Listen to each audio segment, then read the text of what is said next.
लता उनमें कितनी भरी है,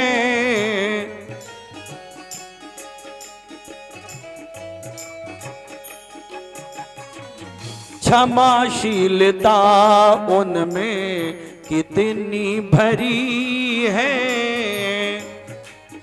वो क्षमाशीलता उनमें कितनी भरी है। क्षमाशीलता क्षमाशीलता उनमें कितनी भरी है। क्षमाशीलता उनमें कितनी भरी है। बता सकते हैं भृगु जी, बता सकते हैं जी, सब जानते हैं। बताएंगे भृगु जी, सब जानते हैं।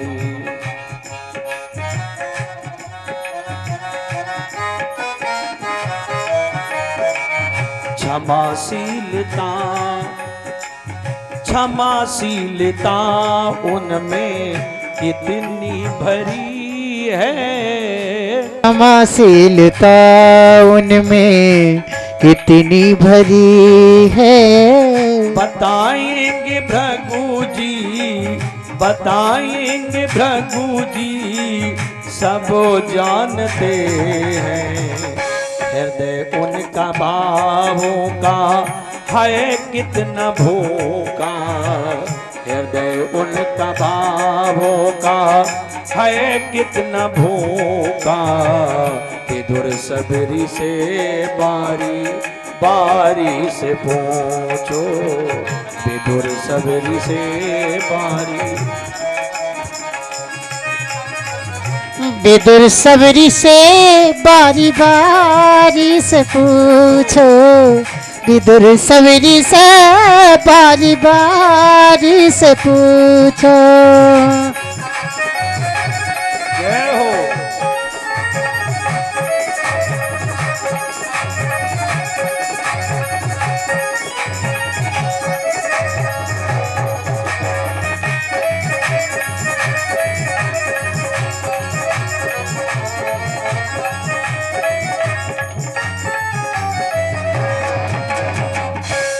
ऐसे हमारे प्रभु करुणा के सागर हैं, दया के सागर हैं। गजेंद्र ने भगवान को याद किया, आज गोविंद को याद किया है, तो मेरे प्रभु आए और चक्र सुदर्शन से और ग्राहक को मारा। चक्र सुदर्शन स्पर्श होते ही आज ये दोनों मनुष्य बन गए। भगवान की प्रदक्षिणा की और परम धाम को चले गए। सुखदेव स्वामी कहते हैं, राजन आज भगवान ने कृपा कर दी, श्राप से इन्हें मुक्त कर दिया। एक चिंतन गया, तो जो ये गजेंद्र जी का चरित्र है, गजेंद्र कौन? बोले ये जीव, और ग्राह बोले काल, और सरोवर क्या है? बोले संसार। इस संसार रूपी सरोवर में निरंतर जीव और काल का युद्ध चल रहा है। ये काल अपना मुख फैलाए है और एक दिन ये जीव काल के गाल में चला जाता है। और ये पत्नी बच्चे जब अंत समय होता है, जब अंतिम समय आता है, और जब ये जीव संसार से जाता है, तो पत्नी कहां तक जाती है? बोले द्वार तक। और मित्रगण कहां तक जाते हैं? बोले श्मशान तक। और बेला बोले बेटा कहां तक जाता है? बोले अग्निदान तक। अग्नि दी गई, काम खत्म।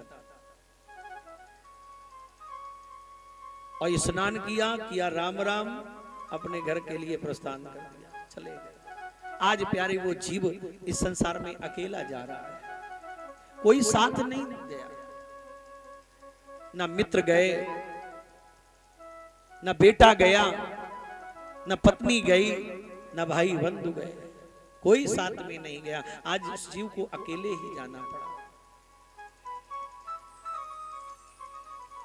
इसलिए हम यहाँ आए हैं गोविंद का ध्यान करने के लिए, ठाकुर जी का चिंतन करने के लिए। तो मस्ती में भक्ति करो भैया, हाँ, आनंद से उसी का स्मरण करो, कल्याण होगा। भगवान की शरण में जाओ, संत शरण में जाओ,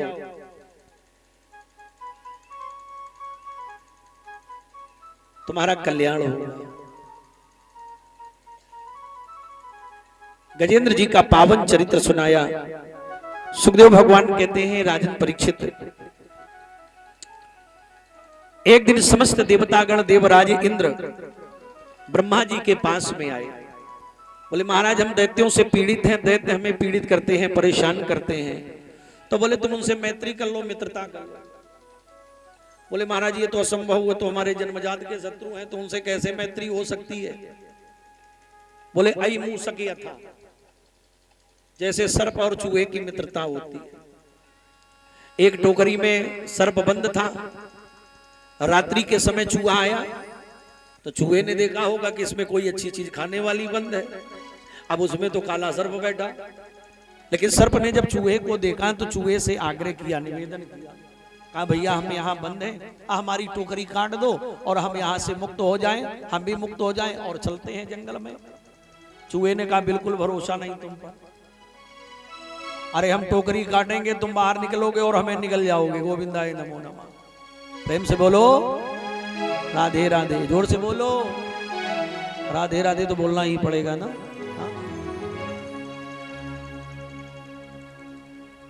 कहा नहीं भैया विश्वास रखो, मेरी टोकरी काट दो, हम तुमसे कुछ नहीं कहेंगे, टोकरी काटो। तो आज टोकरी काट दी, और जैसे ही टोकरी काटी है चूहा ने, तो सर्प बाहर निकला और इसने मुख फैलाया और चूहे को निकल गया। महाराज ब्रह्मा जी ने कहा देखो भाई, तुम दैत्यों से मैत्री कर लो, और मैत्री करने के बाद तुम समुद्र मंथन करो। समुद्र मंथन से निकलेगा अमृत, उस अमृत को तुम पान कर लेना और तुम अमर हो जाओगे। ठीक है महाराज। अब ये गए, दैत्यों के राजा महाराज बलि हैं और देवताओं के राजा इंद्र है। कहा कि भैया हम आपस में झगड़ा करते हैं, अरे प्रेम से रहें, भाई भाई हैं। अब इनके पिता एक हैं और माताएं अलग अलग हैं।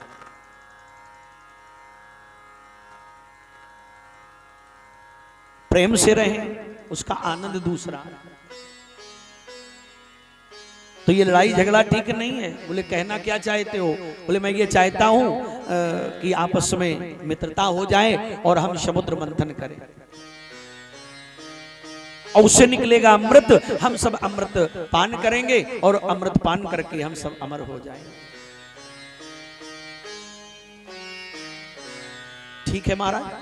अब ये तैयार हो गए समुद्र मंथन के लिए। जब समुद्र मंथन के लिए तैयार हुए हैं तो कहा महाराज समुद्र मंथन करेंगे, लेकिन मथानी हम किस चीज की बनाएं। तो बोले ऐसा करो मंद्रागिरी पर्वत की मथानी बना लो।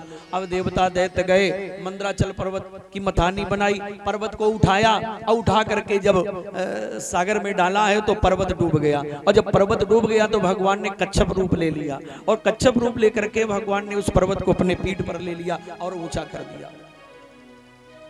ये भगवान का एक अवतार है, कच्छपा अवतार। बोलिए श्री कच्छप भगवान की जय हो। अब बोले महाराज रसरी हम किस चीज की बनाए। तो जब कहा हम रसरी किस चीज की बनाए, तो बोले तुम बासुकी जी के पास में चले जाओ। तो जब कहा बासुकी जी के पास में जाओ और इनकी रसरी बना लो। अब बासुकी जी के पास में आए और बासुकी जी से निवेदन किया, और जब बासुकी जी से निवेदन किया है तो ये भी तैयार हो गए। और जब ये तैयार हो गए, लेकिन ब्रह्मा जी ने कह दिया था समुद्र मंथन करना, देवताओं से कहा कि तुम पूंछ की तरफ रहना लेकिन फन की ओर न रहना। ठीक है महाराज। अब समुद्र मंथन प्रारंभ हुआ, और जब समुद्र मंथन प्रारंभ हुआ देवताओं ने और दैत्यों ने मिलकर के समुद्र मंथन किया है। तो सागर को मथते मथते क्या निकला, हलाहल यानी विष। और जब हलाहल निकला है और विष निकला है तो देवता बहुत दुखी हुए और जब देवतागण दुखी हुए हैं तो कहा कि प्रभु अब क्या होना चाहिए। तो भगवान भोलेनाथ के पास में आए और भोलेनाथ से निवेदन किया है कि प्रभु अब हम भक्तों के कष्ट का निवारण करो, कष्ट को दूर करो। तो भगवान भोलेनाथ आए।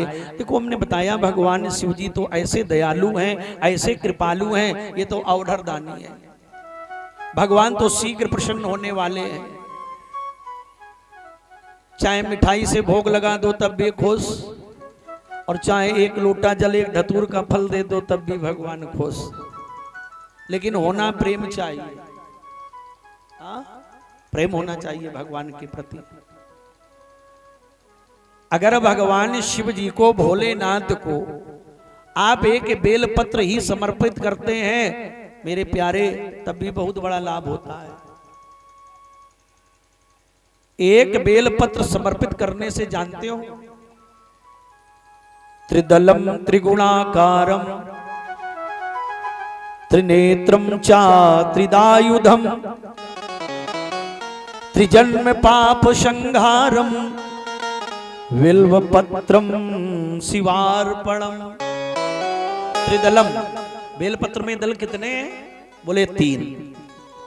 जो ऐसे 3 दल त्रिदलम, और जो ये 3 दल हैं तो त्रिगुणात्मक हैं, रज सत और तम।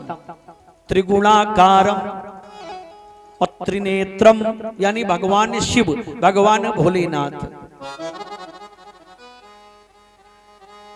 जो भगवान शिव जी को ये 3 दल की एक बेलपत्र समर्पित करता है तो त्रिजन्म पाप संहारम, बोले उसके 3 जन्म के पाप नष्ट हो जाते हैं, पापों का शमन हो जाता है। तो भगवान शिव जी को बेलपत्र समर्पित करना चाहिए, भगवान शिव जी पर बेलपत्र चढ़ानी चाहिए। लेकिन भगवान भोलेनाथ तो शीघ्र प्रसन्न हो जाते हैं। देवताओं ने भगवान को प्रसन्न किया और भगवान भोलेनाथ आए सागर के तट पर, और वो हलाहल लिया है, आज विष लिया है। सुखदेव स्वामी कहते हैं राजन परीक्षित, तथा करतली कृत्य व्यापी हालाहलम विषम अभक्षल्य महादेव कृपया भूत भावना। ततः करतली कृत व्यापी हालाहलम विषम अभक्षण महादेव कृपया भूत भावना। भगवान आए, भगवान ने वो हलाहल लिया है, विष लिया है, और भगवान ने विष को पान किया। तस्यापि दर्शयामास स्ववीर्यम जलकल्मषः यच्चकार गले नीलम तच्च साधोर विभूषणम। भगवान शिव जी ने विष पान किया, और विष तो पान किया है, लेकिन भगवान भोलेनाथ ने आज उस विष को कंठ से नीचे नहीं उतरने दिया। और जब कंठ से नहीं नीचे उतरने दिया तो भगवान शिव जी का कंठ नीला पड़ गया। तो भगवान का एक नाम हो गया श्री नीलकंठ भगवान। बोलिए श्री नीलकंठ भगवान की जय हो। अब निवेदन करूं, विष क्या है, सागर क्या है? एक चिंतन गया, बोले सागर ये संसार,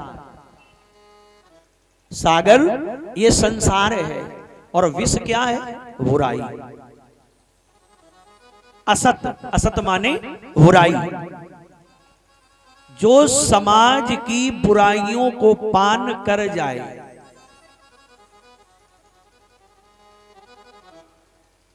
भगवान शिव जी ने विष पान किया। जो विष पान स्वयं करे और दूसरों को अमृत पान कराए वही तो शिव है। जो समाज की बुराइयों को पान कर जाए और सतमार्ग पर प्राणी मात्र को लाए, उसे सत्संग प्रदान करे, भगवान की कथा प्रदान करे, वही तो शिव है। हाँ, भगवान ने विष पान किया, विष के बदले में अमृत दिया, और अमृत ही नहीं, भगवान ने कथा भी तो दी है समाज को। समाज के कल्याण के लिए।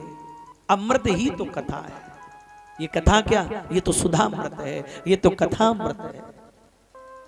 मेरे गोविंद की पावन गाथा, पावन कथा। तो भगवान शिव जी ने आज विषपान किया, और विषपान जब किया है तो शिव जी ने तांडव नृत्य भी किया। यहां पर भोलेनाथ ने नृत्य किया है, और जो डमरू से आवाज निकली है तो वो व्याकरण के 14 सूत्र, पाणी के 14 सूत्र हैं।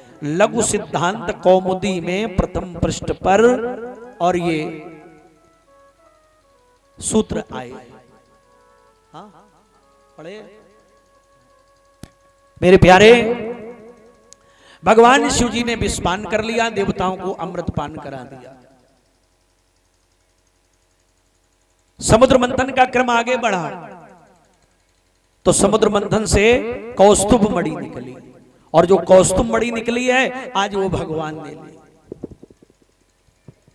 कौस्तुभाख्यम भूद सद्रत्नम पद्म रागो मोदधे तस्मिन् हरिस्प्राम चक्रे बक्षो अलंकरणे मणौ।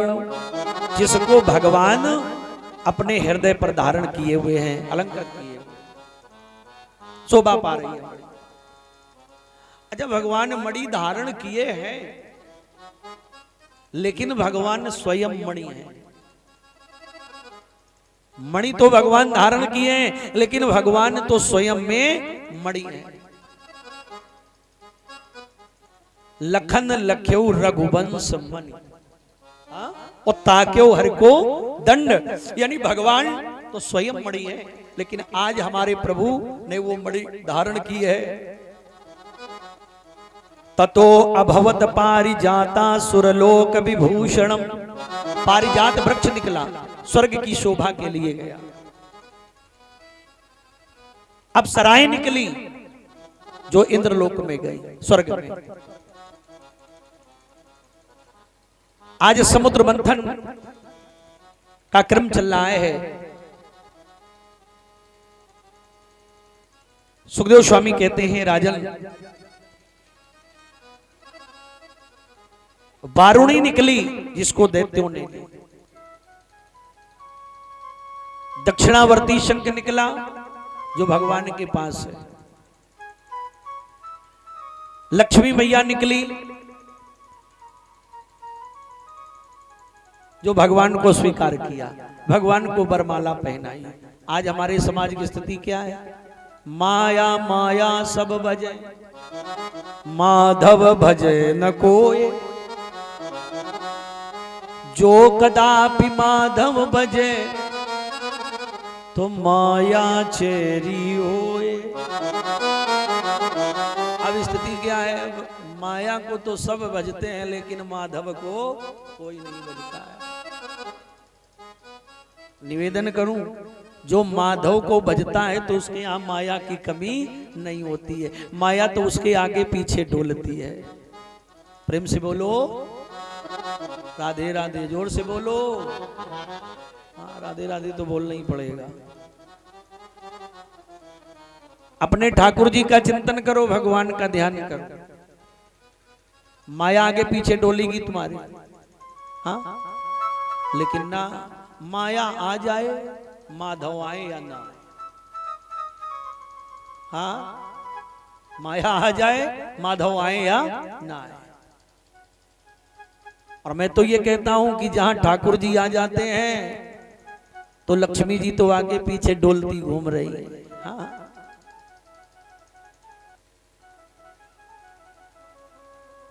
जिसने ठाकुर जी की सेवा कर ली, मेरे गोविंद की सेवा कर ली, तो उसके जीवन में कोई कमी नहीं रही।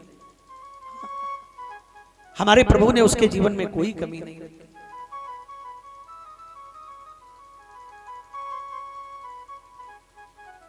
लक्ष्मी मैया ने भगवान को वरमाला पहना।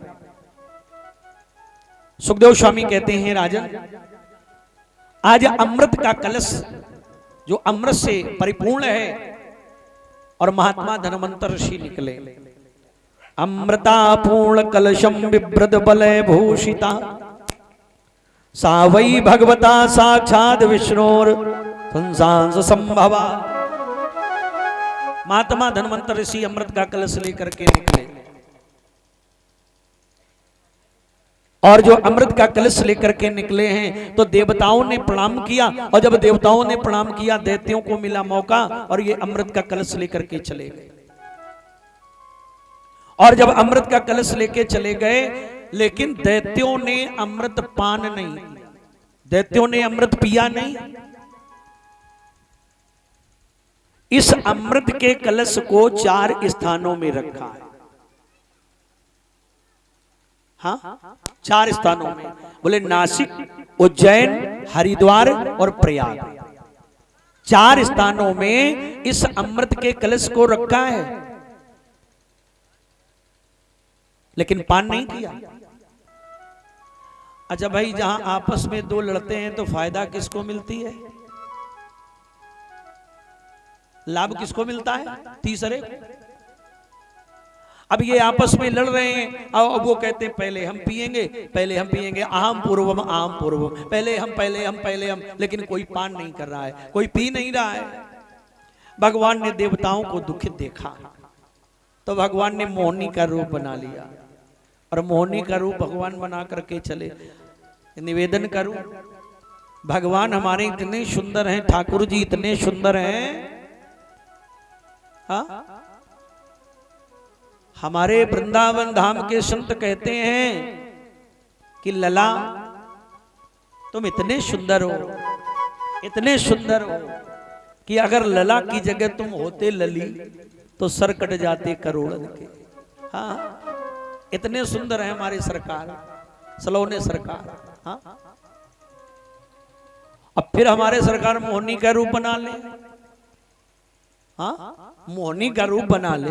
आज भगवान के हाथ में कंदुक है, गेंद, भगवान उछालते हुए घूम रहे, खेल रहे हैं, कंदुक क्रीड़ा कर रहे हैं। राजा बलि ने भगवान को देखा कि ये देवी कौन है, ये सुंदरी कौन है। अब ये गया पास में, पूछा भाई तुम्हारा क्या नाम है, तुम इस विपिन में अकेले क्या कर रही हो, जंगल में क्या कर रही हो। कहा तुम्हारा कोई प्रयोजन, मतलब कहा मैं पूछ रहा हूं। भगवान ने कहा मेरा नाम है मोहिनी। तो यहां क्या कर रही हो? कहा मैं तो कंदुक क्रीड़ा कर रही हूं, मैं गेंद खेल रही हूं। अच्छा तुम के यहां पर क्या कर रहे हो? तो इसने कहा कि हम तो ये अमृत का कलश लेकर के आए हैं। और ये मोहिनी भगवान पर बिल्कुल आकर्षित हो गया। भगवान ने कहा देखो ऐसा करो, ये जो अमृत है, जो ये कलश है, ये तुम हमें दे दो। हाँ, तो जब कहा ये अमृत का कलश हमें दे दो, ये बातों में आ गया, ये मुग्ध हो चुका था। आज भगवान को अमृत का कलश दे दिया। आज भगवान अमृत का कलश सागर के तट पर लेकर के आए, और जब सागर के तट पर लेकर के आते हैं ना, आज देवता एक कतार में बैठ गए, दैत्य एक कतार में बैठ गए। भगवान ने कहा देखो भाई, बहुत दिन का ये रखा हुआ अमृत का कलश है, ऊपर का जो पतला पतला है ना, वो हम देवताओं को पिला दें, और नीचे का बढ़िया वाला अमृत हम तुम्हें पान कराएंगे, हम तुम्हें पिलाएंगे।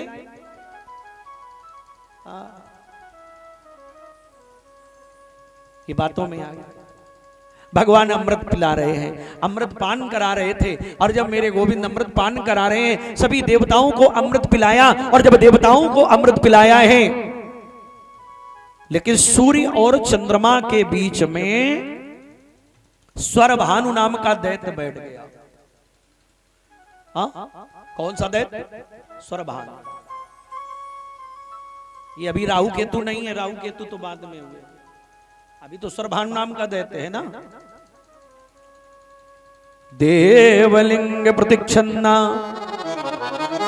स्वरभानुर्देव संसदी प्रविष्टा सोमम पिबक चंद्रार्काभ्याम च सूचि। आज सूर्य और चंद्रमा के बीच में बैठ गया ये। भगवान ने इसके पात्र में भी अमृत डाल दिया, और जब अमृत डाल दिया है, इसने अमृत पान किया। और जब अमृत पान किया, अमृत कंठ के नीचे उतर चुका था। सूर्य चंद्रमा ने इशारा किया, सूचता यानी सूचना दे दी, अरे सरकार ये देवता नहीं है कोई, ये तो दैत्य है, दैत्य। भगवान ने अपना चक्र सुदर्शन लिया, चक्रेण चुरधारेण जहार पिबता सिरा। आज भगवान ने चक्र सुदर्शन से इसके सर को काट दिया, और जब सर काट दिया है, अमृत नीचे उतर चुका था।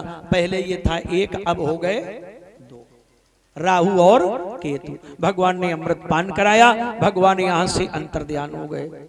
और जब भगवान अंतर्ध्यान हो गए तो देवासुर संग्राम हुआ है, आपस में युद्ध हुआ, बहुत से दैत्य मारे गए। लेकिन ये बात महाराज शुक्राचार्य जी को अच्छी नहीं लगी, और जब शुक्राचार्य जी को अच्छी नहीं लगी है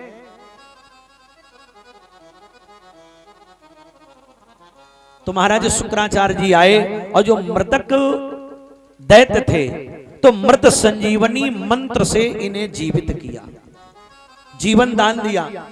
अब राजा बलि से कहा कि राजा बलि तुम क्या चाहते हो? कहा कि महाराज हमें स्वर्ग का सिंहासन चाहिए। हाँ, हमें स्वर्ग का सिंहासन चाहिए। कहा कि ठीक है। देखो भाई, इंद्र किसी का नाम नहीं है। स्वर्ग का राजा कौन बनता है? जो 100 यज्ञ कर लेता है। इंद्र का एक नाम है सतक्रतु, इन्हें सतक्रतु कहते हैं। नर्मदा नदी के तट पर आए और यज्ञ प्रारंभ हुई, और जब यज्ञ प्रारंभ होती हैं तो 99 यज्ञ जब पूर्ण हो गई तो देवराज इंद्र को चिंता हुई, इनकी चिंता बढ़ी। ये आए और इन्होंने अपनी मां से बताया। आज मां ने कहा कि बेटा तुम चिंता न करो। आज मैया ने महाराज कश्यप जी से आग्रह किया, कश्यप जी से कहा, तो महाराज कश्यप जी ने मैया को बड़ा ही सुंदर एक व्रत बतलाया है। कौन सा व्रत बतलाया? और ये व्रत कब किया जाता है? फाल्गुने श्यामले पक्षे द्वादशाहं पयो व्रता अर्चेदरविंदाक्षम भक्त्या परमयान्विता। मेरे प्यारे, फाल्गुने श्यामले पक्षे, फाल्गुने श्यामले पक्षे, यह फाल्गुन मास सुदी पक्ष में प्रतिपदा से लेके और द्वादशी तक ये व्रत किया जाता है। 12 दिन का होता है।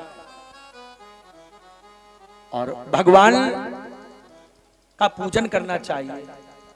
भगवान का विग्रह बना करके, भगवान की मूर्ति स्थापित करके और भगवान का पूजन करना चाहिए।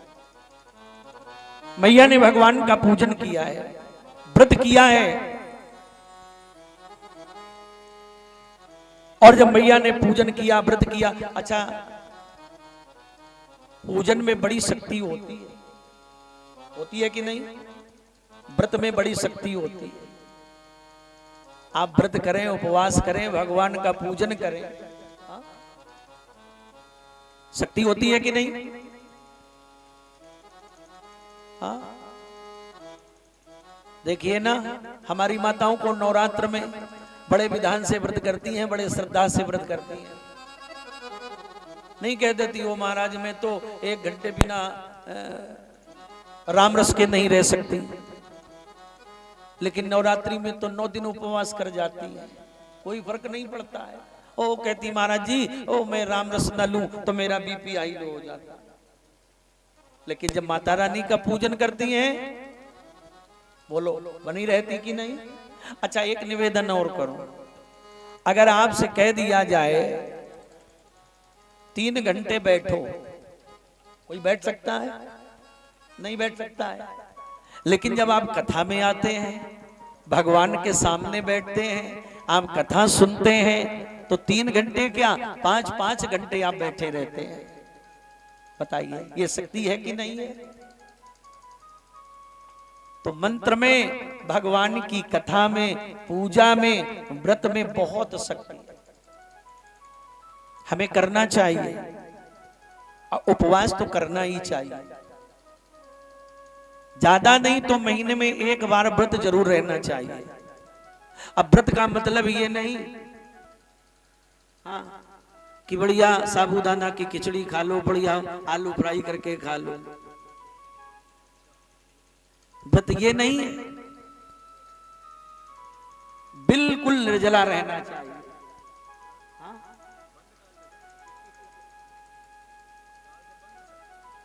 मेरे प्यारे, हाँ, उपवास करें, व्रत करें। मैया ने व्रत किया है, व्रत में बहुत बड़ी शक्ति है। भगवान का पूजन किया है।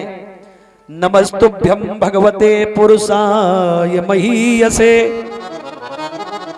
सर्वभूत निवासाय वासुदेवाय साक्षिणे। महाराज कश्यप जी ने ये भगवान की स्तुति गाई, और जब भगवान की स्तुति गाई, ये मंत्र सुनाया। देखो, भगवान को योगेश्वर भी कहते हैं और भगवान को हिरण्यगर्भ भी कहते हैं। भगवान का एक नाम हिरण्यगर्भ है, भगवान का एक नाम वासुदेव है, भगवान का एक नाम योगेश्वर है। ये योगेश्वर भगवान है। हाँ? और जिस पर हमारे योगेश्वर भगवान की कृपा हो जाए,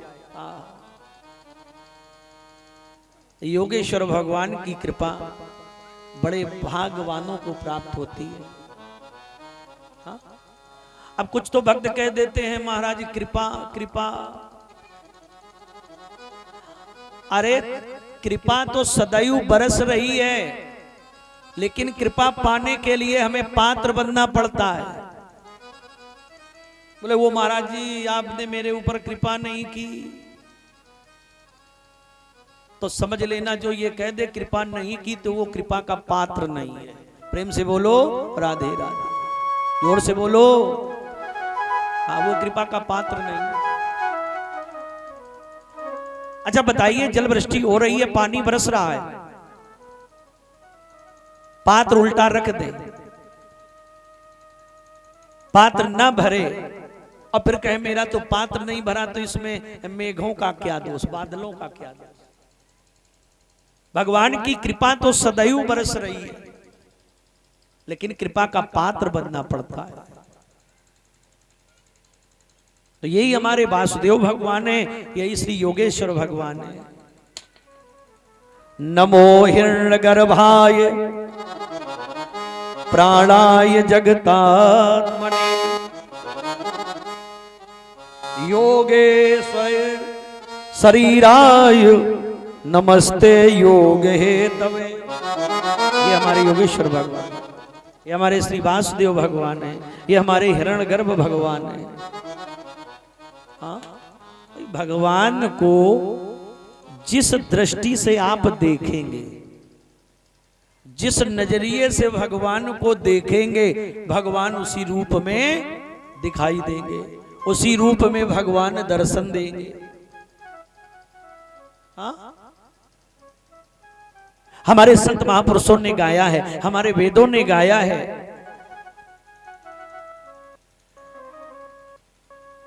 जाकी जाकी रही भावना जैसी, और प्रभु मूर्ति देखी तीन तैसी।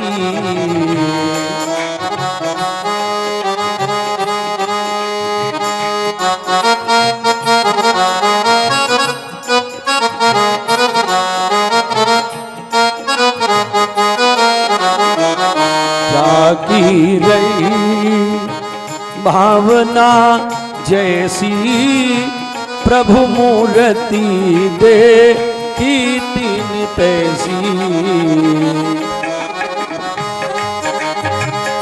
भावना जैसी प्रभु मूर्ति देखी तीन तैसी, जाकी रही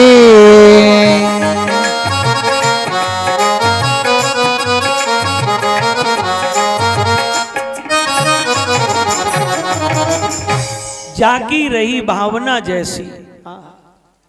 आप जिस भाव से, जिस दृष्टि से भगवान के दर्शन करेंगे ना, वही तो भगवान का रूप होगा।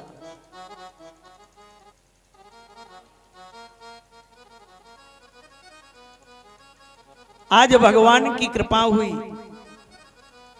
मेरे ठाकुर जी की कृपा हुई, गोविंद की कृपा हुई, तो महाराज कश्यप जी के यहाँ, मैया अदिति के यहाँ आज भगवान का प्राकट्य होता है। भगवान हमारे प्रकट होते हैं, प्रभु प्रकट हुए। बड़ा सुंदर समय है, अद्भुत समय है। श्रोणायाम श्रवण द्वादश्याम मुहूर्ते अभिजित प्रभु सर्वे नक्षत्र ताराध्या चक्रुस्त जन्म दक्षिणम। भगवान प्रकट हुए। हाँ, जब भगवान प्रकट हुए हैं तो दुंदुभी, शंख, मृदंग आज सब बज रहा है, वीणा बज रही है। आनंद की कोई यहां सीमा नहीं, आनंद का अनुभव प्राप्त हो रहा है, क्योंकि भगवान प्रकट हुए हैं। शंख दुंदुभयो नेदुर मृदंग पणवान का चित्रवादित्रतूर्याम निर्घोषस्तु मूलो अभवत। आज भगवान प्रकट हुए तो मृदंग, वीणा बज रही है, शंख बज रहे हैं, क्योंकि भगवान प्रकट हुए हैं। मेरे प्रभु आए हैं, मेरे सरकार आए हैं।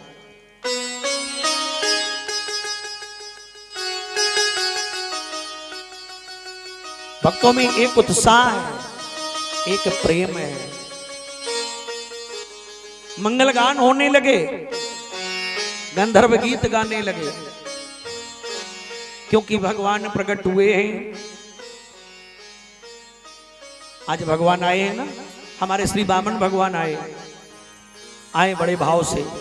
हाँ, थोड़ा आनंद, क्योंकि भगवान प्रकट हुए। बोलिए श्री वामन भगवान की जय हो। भगवान प्रकट हुए।